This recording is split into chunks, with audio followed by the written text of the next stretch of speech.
Hello all, this is Anam. Welcome to PhD jobs and admission. आज के इस video को स्टार्ट करने से पहले मैं आपको बताना चाहती हूँ कि बनारस हिंदू यूनिवर्सिटी में पीएचडी में एडमिशन लेने के लिए एप्लीकेशन फॉर्म ऑन गोइंग है। आप अभी भी एप्लीकेशन फॉर्म फिल कर सकते हो। और बनारस हिंदू यूनिवर्सिटी में एप्लीकेशन फॉर्म को किस तरीके से फिलअप करना है पीएचडी में एडमिशन लेने के लिए, इस पर मैंने एक डिटेल में वीडियो बनाया है, उसको आप जाकर देखिए। सो आपके सारे डाउट्स उस वीडियो में क्लियर हो जाएंगे कि आपको किस तरीके से बनारस हिंदू यूनिवर्सिटी के पीएचडी में एडमिशन लेना है। उसी के साथ साथ चलिए इस वीडियो की तरफ हम बढ़ते हैं। आज के इस वीडियो में मैंने बनारस हिंदू यूनिवर्सिटी के रिसर्च एंट्रेंस टेस्ट के 2019 के प्रीवियस ईयर क्वेश्चंस डिटेल में एक्सप्लेन करा है इस वीडियो में। और उसी के साथ साथ मैं आपको बताना चाहती हूँ कि प्रीवियस ईयर क्वेश्चंस बहुत इंपॉर्टेंट होते हैं। आपको जो एग्जाम आता है उसी को आपको प्रीवियस ईयर क्वेश्चंस को ही मॉडिफाई कर कर आपको एग्जाम में एग्जामिनर क्वेश्चंस पूछते हैं। सो आप इस वीडियो को एंड तक जरूर देखिएगा, जिससे कि आपके रिसर्च मेथोडोलॉजी से रिलेटेड बेसिक डाउट्स इस वीडियो में क्लियर हो जाएंगे। उसी के साथ साथ मैं आपको ये भी बताना चाहती हूँ कि हमने रिसर्च मेथोडोलॉजी का कंप्लीट कोर्स लॉन्च करा है in both the language, Hindi as well as in English. So हमारे कोर्स को ज्वाइन करने के लिए आपको व्हाट्सएप के थ्रू हमें कांटेक्ट करना है। दिए गए स्क्रीन पर जो आपको नंबर नजर आ रहा है उस पर आपको हमें व्हाट्सएप के थ्रू ही कांटेक्ट करना है। और मैं आपको ये भी बताना चाहती हूँ, आपके जो एग्जाम में आपको क्वेश्चन पूछे जाएंगे हमारे इसी रिसर्च मेथोडोलॉजी के कंटेंट पर आपके क्वेश्चंस बेस्ड होंगे। So to join our course contact us on this number and if you like my video please don't forget to subscribe my channel. Research methodology के content में हम आपको full syllabus video lectures, full syllabus notes, mock test and 1000+ MCQs PDF provide करेंगे in both the language, Hindi as well as in English. So हम आपको guarantee देते हैं, अगर आप हमारा ये जो रिसर्च मेथोडोलॉजी का कंटेंट फॉलो करते हो तो आपको कई और से रिसर्च मेथोडोलॉजी की प्रिपरेशन करने की जरूरत नहीं पड़ेगी। और रिसर्च मेथोडोलॉजी की सारी गारंटी हमारी होगी। हम आपको रिसर्च मेथोडोलॉजी के लिए प्रिपेयर करवाएंगे। और मैं आपको ये भी बताना चाहती हूँ कि आपको रिसर्च मेथोडोलॉजी को हमारे कोर्स के थ्रू कैसे प्रिपेयर करना है, कि हमारे जो नोट्स है और मॉक टेस्ट है उसको आप 1 वीक में कवर कर लीजिए। और ये जो 1000+ एमसीक्यूज पीडीएफ है, ये आप आपके एग्जाम के एक दिन पहले और इवन आप आपके एग्जाम के 2 to 3 आवर्स पहले भी अगर आप इसको एक बार रीड कर चले जाते हो तो ये आपका रिवीजन का काम आ जाएगा। सो 1000+ एमसीक्यूज पीडीएफ में हमने रिसर्च मेथोडोलॉजी के सारे इंपॉर्टेंट क्वेश्चंस कवर करे हैं। और हम आपको गारंटी देते हैं इसी पीडीएफ से आपको एग्जाम में 10 to 12 क्वेश्चंस डायरेक्टली पूछे जाएंगे। और कई स्टूडेंट्स का हमारा फीडबैक भी है कि उनको उनके पीएचडी एंट्रेंस एग्जाम में इसी पीडीएफ से 10 to 15 क्वेश्चंस डायरेक्टली पूछे गए थे।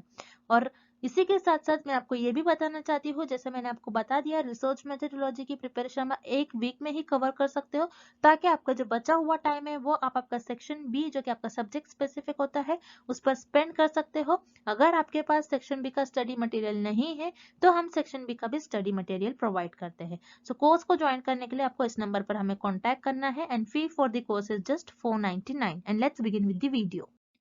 पहला प्रश्न, शोध की गहराई का अंदाजा किस चीज से लगाया जा सकता है? First question, the depth of research can be done by. इस प्रश्न में हमें फाइंड आउट करना है कि किसी भी शोध की गहराई का अंदाजा कि हम किस चीज से लगा सकते हैं। सो हम इस क्वेश्चन को एक एक कर हर विकल्प के थ्रू सॉल्व करेंगे। जैसे कि यहाँ पर आपको विकल्प ए गिवन है, शोध कार्य का शीर्षक। तो विकल्प ए में आपको बताया गया है कि किसी भी शोध की गहराई का अंदाजा उस शोध के कार्य के शीर्षक से लगाया जा सकता है। शीर्षक का मतलब होता है आपका टाइटल। सो आप किसी भी शोध की गहराई का अंदाजा उसके शीर्षक से नहीं लगा सकते। जैसे मान लीजिए आपकी जो शोध है उसका शीर्षक है आपका कोविड-19 डिसीज, कोविड-19 वायरस। सो आप सिर्फ आपके जो शीर्षक है उससे आप अंदाजा नहीं लगा सकते हो कि आपकी शोध की कितनी गहराई है, उसका अंदाजा आप नहीं लगा सकते हो। सो यहाँ पर आपका जो विकल्प ए है ये गलत हो जाएगा। देन हम ऑप्शन सी देखते हैं, विकल्प सी देखेंगे हम, अनुसंधान का कुल खर्च, मतलब आपके शोध में कुल कितना खर्च हुआ है, कुल कितना पैसा खर्च हुआ है, उससे आप अगर किसी शोध की गहराई का अंदाजा लगा सकते हो क्या। जैसे कुछ कुछ शोध में ज्यादा पैसा खर्च हो जाता है, कुछ कुछ शोध में कम पैसा खर्च हो जाता है, उससे आप ये नहीं कर सकते हो और उससे आप ये नहीं कह सकते हो कि वो रिसर्च बहुत अच्छी है, उसके आप उसकी गहराई का अंदाजा भी उसके खर्च से नहीं लगा सकते हो। सो यहाँ पर आपका विकल्प सी भी गलत हो जाएगा। देन विकल्प डी आपको गिवन है शोध की अवधि। अवधि का मतलब होता है ड्यूरेशन। अब कुछ कुछ जो शोध होती है उसमें कम टाइम स्पेंड होता है, कम आपका समय लगता है, और कुछ कुछ रिसर्च जो होती है, कुछ कुछ शोध जो होती है उसमें आपका जो समय है वो ज्यादा लग जाता है। उससे भी आप किसी भी शोध की गहराई का अंदाजा नहीं लगा सकते हो। सो यहाँ पर अभी आपका ऑप्शन डी जो है ये इनकरेक्ट हो जाएगा, विकल्प डी भी आपका रॉन्ग हो जाएगा। देन हम ऑप्शन बी देखेंगे, आपका विकल्प बी देखेंगे शोध का उद्देश्य। सो आप किसी भी शोध की गहराई का अंदाजा आप उस शोध की उद्देश्य है, उस शोध का क्या उद्देश्य है, मतलब क्या ऑब्जेक्टिव है, उससे लगा सकते हैं। तो यहाँ पर आप जो आपको विकल्प बी है ये सही हो जाएगा। शोध का उद्देश्य, अब जैसे आप कोई शोध कर रहे हो, आप किसी भी टॉपिक पर, आप किसी भी शीर्षक पर आप रिसर्च कर रहे हो, देन उससे जो आपको नतीजा मिल रहा है, उससे जो आपका रिजल्ट आ रहा है, तो उससे आपका जो रिजल्ट आएगा क्या वो आपकी जो सोसाइटी है, आपके जो आपकी सोसाइटी के लिए क्या उसके रिजल्ट बेनिफिशियल है, क्या लोगों के लिए वो बेनिफिशियल साबित होगा, उसके थ्रू आप बता सकते हो कि आपकी जो शोध की गहराई का अंदाजा लगा सकते हैं। आप बता सकते हो कि वो रिसर्च कितनी अच्छी है, उस रिसर्च की डेप्थ क्या है। सो यस, आप किसी भी शोध की गहराई का अंदाजा उसके शोध के उद्देश्य, उसके ऑब्जेक्टिव से लगा सकते हो। सो यहाँ पर आपका करेक्ट ऑप्शन हो जाएगा option B, objective of the research, और विकल्प बी शोध का उद्देश्य। अगला प्रश्न, संभाव्यता नमूनाकरण को अन्यथा क्या कहा जाता है? Probability sampling is otherwise called. इस प्रश्न में हमें ये पता लगाना है, ये फाइंड आउट करना है कि संभाव्यता नमूनाकरण जिसे हम प्रोबेबिलिटी सैंपलिंग कहते हैं, उसे हम और किस नाम से जानते हैं और उसे अन्यथा क्या कहा जाता है, हमें ये पता लगाना है। सो अगेन हम एक एक कर हर विकल्प को देखेंगे, सॉल्व करेंगे, उसके थ्रू हम इस क्वेश्चन को, इस प्रश्न को सॉल्व करेंगे। जैसे आपको याद रखना है कि नमूनाकरण के दो प्रकार होते हैं। एक होता है आपका प्रोबेबिलिटी सैंपलिंग जिसे हम संभाव्यता नमूनाकरण कहते हैं। एक होता है आपका नॉन प्रोबेबिलिटी सैंपलिंग जिसे हम गैर संभाव्यता नमूनाकरण कहते हैं। अब प्रोबेबिलिटी सैंपलिंग में जो रिसर्चर है वो किस तरीके से अपने पॉपुलेशन में से मेंबर्स को सेलेक्ट करते हैं, अपने आबादी में से सदस्य को किस तरीके से चुन लेता है कि रैंडमली मतलब यहाँ पर प्रोबेबिलिटी सैंपलिंग में संभाव्यता नमूनाकरण में जो रिसर्चर है वो अपने अंदाज को, अपने जो अंदाज होती है, अपनी जो सुविधा होती है उसको आगे रखकर जो आपकी आबादी में से सदस्य को सिलेक्ट नहीं करते बल्कि रैंडमली सिलेक्ट करते हैं। और नॉन प्रोबेबिलिटी सैंपलिंग जिसे हम गैर संभाव्यता नमूनाकरण कहते हैं, इसमें जो रिसर्चर होते हैं वो अपनी जो पॉपुलेशन होती है, अपनी जो आबादी होती है उसमें से जो कुछ सदस्यों को चुनते हैं, वो अपने अंदाजे के हिसाब से, अपनी सुविधा के मुताबिक पॉपुलेशन में से मतलब आबादी में से सदस्य को चुन लेते हैं। तो इस तरीके से रिसर्चर नॉन प्रोबेबिलिटी सैंपलिंग मतलब गैर संभाव्यता नमूनाकरण में अपने आबादी में से कुछ सदस्य को चुन लेते हैं जो कि उनका नमूनाकरण बन जाते हैं। अब इस प्रश्न में हमें ये पता लगाना है कि प्रोबेबिलिटी सैंपलिंग जिसे हम संभाव्यता नमूनाकरण कहते हैं उसको हम अन्यथा और क्या नाम से जानते हैं और क्या नाम से जाना जाता है।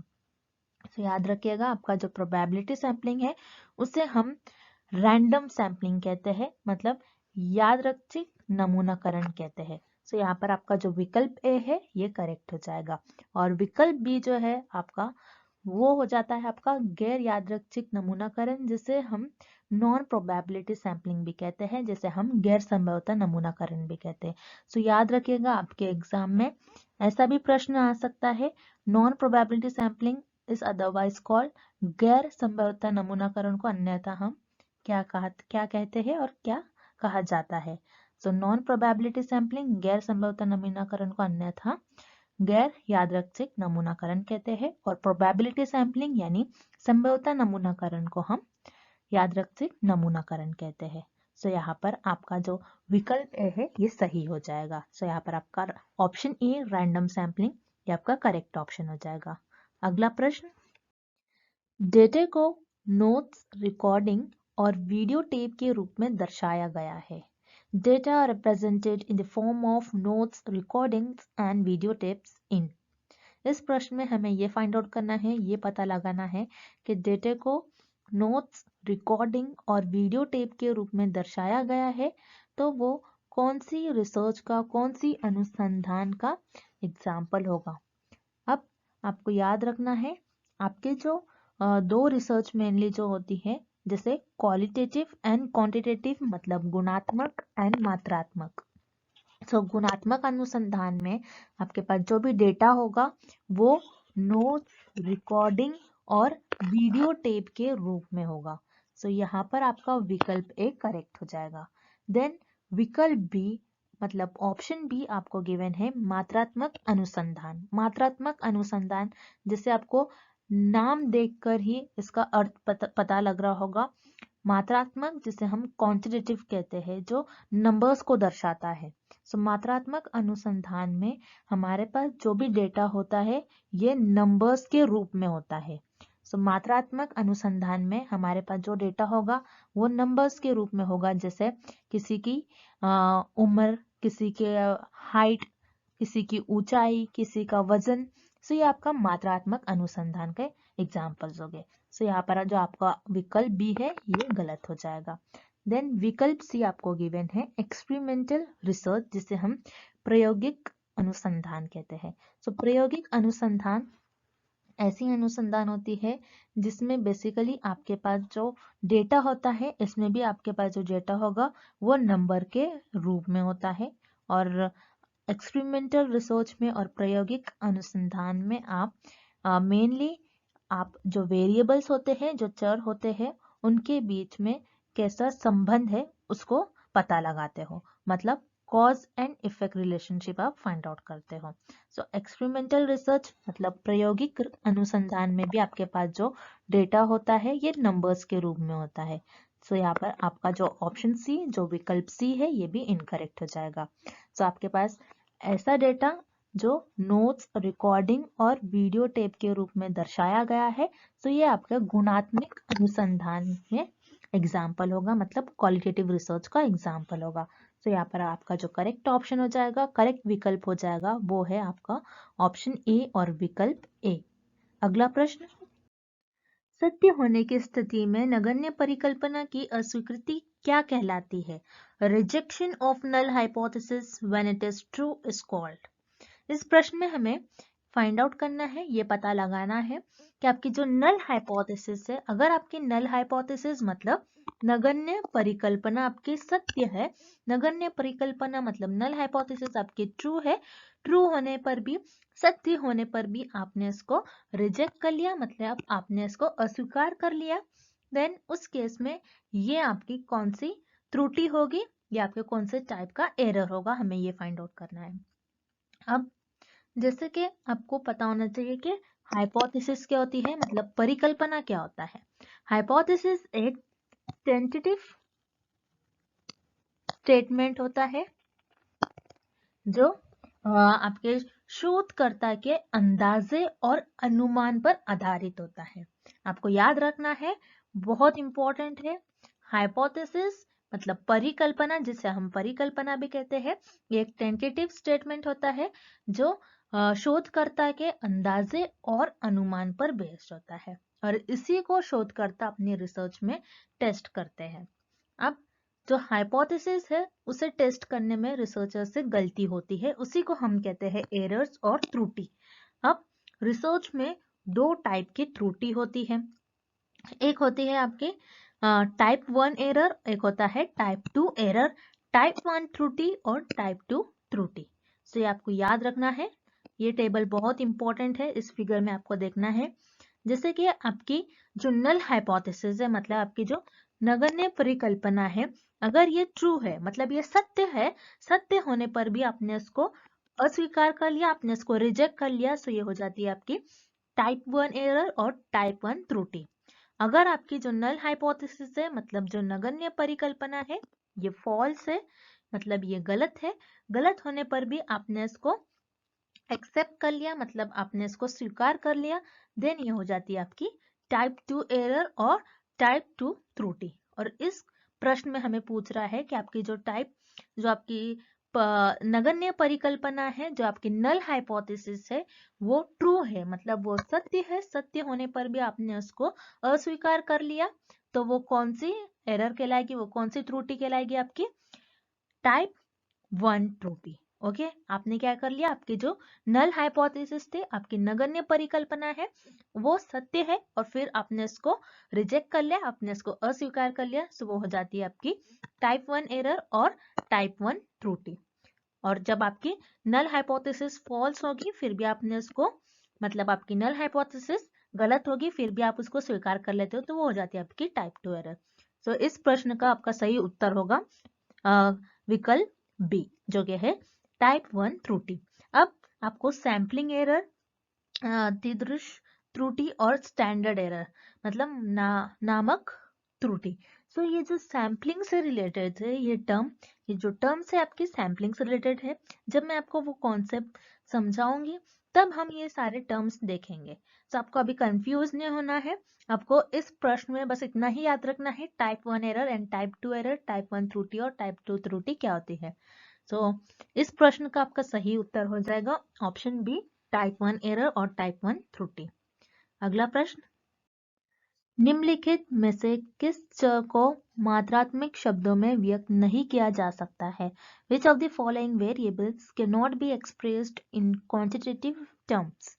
इस प्रश्न में हमें ये फाइंड आउट करना है, ये पता लगाना है कि दिए गए विकल्प में से कौन सा ऐसा एक विकल्प है, कौन सा ऐसा एक वेरिएबल है, कौन सा ऐसा एक चर है जो आपके क्वांटिटेटिव टर्म को और मात्रात्मक शब्दों को एक्सप्रेस नहीं कर रहा है, व्यक्त नहीं कर रहा है। अब हम वन बाय वन ये सारे विकल्प देख लेते हैं। सो आपको पहले विकल्प देखने से पहले आपको ये पता होना चाहिए कि क्वांटिटेटिव टर्म क्या होता है, मतलब मात्रात्मक टर्म क्या होता है।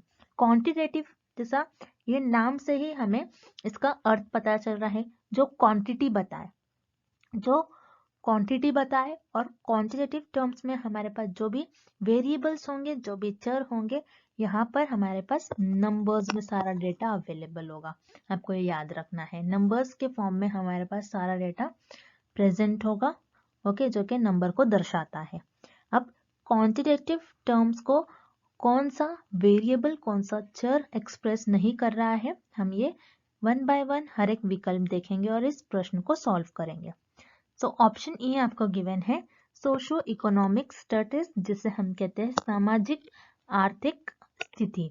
तो किसी की सामाजिक आर्थिक स्थिति उसके इनकम से लगाया जा सकता है। सो इनकम नंबर्स के फॉर्म में होती है, ओके, नंबर पर आधारित होती है। किसी की इनकम कुछ होगी 90,000, किसी की इनकम होगी 90,000, किसी की 70,000। सो यहाँ पर आपको नंबर्स के रूप में डेटा मिल रहा है। सो ये आपका क्वांटिटेटिव टर्म का एक्सप्रेस कर रहा है। ये जो आपका ऑप्शन ए, विकल्प ए, जो है आपको ये क्वांटिटेटिव टर्म को एक्सप्रेस कर रहा है और दर्शा रहा है। सो यहाँ पर आपका ऑप्शन ए इनकरेक्ट हो जाएगा, विकल्प ए गलत हो जाएगा। देन विकल्प बी, मैरिटल स्टेटस, जिसे हम कहते हैं वैवाहिक स्थिति। किसी की वैवाहिक स्थिति कैसे बताया जा सकता है, कैसे दर्शाया जा सकता है। मान लीजिए इंडिया है, इंडिया में आप ये कह सकते हो कि मैरिटल स्टेटस, इंडिया के लोगों का मैरिटल स्टेटस 70% मैरिड है। मतलब यहाँ पर आपके पास जो डेटा मिल रहा है आपको, ये नंबर्स के फॉर्म में मिल रहा है, नंबर पर आधारित मिल रहा है, नंबर को दर्शा रहा है। सो ये भी आपका क्वांटिटेटिव टर्म को एक्सप्रेस कर रहा है, ये भी विकल्प, ये भी आपके मात्रात्मक टर्म को दर्शा रहा है। सो यहाँ पर भी आपका ऑप्शन भी गलत हो जाएगा। देन विकल्प सी हम देखते हैं, जो कि है न्यूमेरिकल एप्टीट्यूड, जिसे हम कहते हैं संख्यात्मक अभिरुचि। किसी की संख्यात्मक अभिरुचि, मतलब किसी की संख्यात्मक अभिरुचि, जैसे न्यूमेरिकल एप्टीट्यूड में ये हम पता लगाते हैं क्योंकि जो पर्सन है, कोई भी पर्सन है, वो मैथ्स में कितना अच्छा है, वो मैथ्स किस तरीके से वो सॉल्व कर पा रहा है। जैसे न्यूमेरिकल, संख्यात्मक, नंबर्स, मतलब आपको जो वर्ड गिवन है उसी में आपको नंबर्स को दर्शा रहा है ये वर्ड। तो ये ऑब्वियसली आपका जो है क्वांटिटेटिव टर्म को एक्सप्रेस कर रहा है, आपका विकल्प सी। तो यहाँ पर आपका विकल्प सी भी गलत हो जाएगा। देन विकल्प D, professional aptitude, professional attitude, जिसे हम कहते हैं पेशेवर अभिरुचि। किसी के प्रोफेशनल एटीट्यूड, मतलब वो पर्सन कैसा है, ओके, वो पर्सन कैसा है, आप यहाँ पर उसकी क्वालिटी को दर्शा रहे हैं, उसके सो यहाँ पर ये क्वांटिटेटिव टर्म को एक्सप्रेस नहीं कर रहा है बल्कि ये क्वालिटेटिव टर्म को एक्सप्रेस कर रहा है।